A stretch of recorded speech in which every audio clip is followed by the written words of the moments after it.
এসব তুই কি করতেছিস? 2 দিন পরে বিয়া, মানুষ শুনলে কি করবো? মান সম্মান তো কিছু থাকবো না। তোর আব্বা মরে যাবে, তোর আব্বা মরে যাবে। আমার কথা বলছিস? কিন্তু তুমি কি পাগল হয়ে গেছো? তুমি কি বলতেছো? তোমার মাথা ঠিক আছে? তুমি বলে আমাদের বিয়ে, তুমি এই সময় বলতেছো যে তুমি আরেকজনকে ভালোবাসো। আমার মাপে বানানো হয় নাই, মানে কি করবো? মা জাফর, তুমি আব্বারে বুঝাই, আপনি আমাকে মাফ করে দিয়েন। আমি আপনার সাথে কবুল বলতে পারবো না, আমি আপনার ঠকাইতেও পারবো না। আমি আরেকজনের ভালোবাসি, আমি এই জীবনে তার হারাইতে চাই না।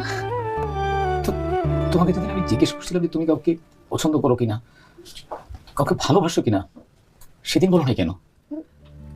তখন বুঝি নাই। এখন আমি কি করবো? আপনারা মাফ করে দেন।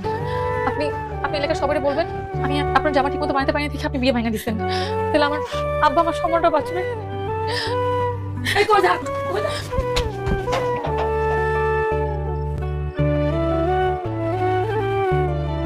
এমনি তো চিন্তা আসছে না। ও বাবা, ওইসব কি করতেছে? ওরে আটকাও, ওরে থামা, ওরে ফিরায় না বাবা, তুমি ওরে বোঝাও। আমার কপালে নাই। জহির ভাই, জহির ভাই,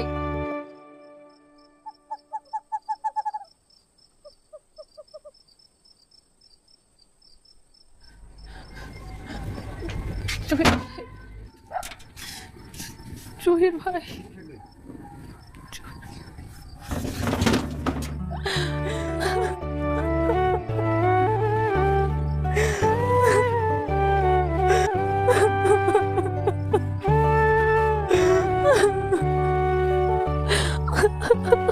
মিতু,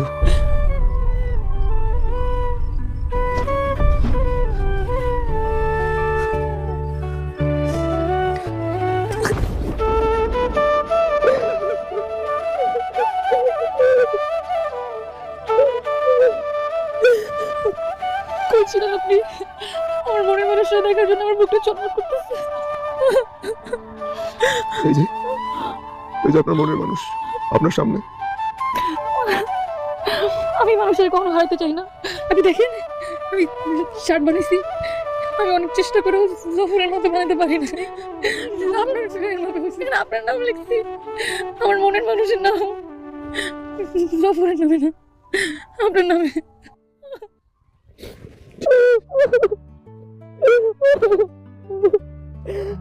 আপনি আমার মনের মানুষ।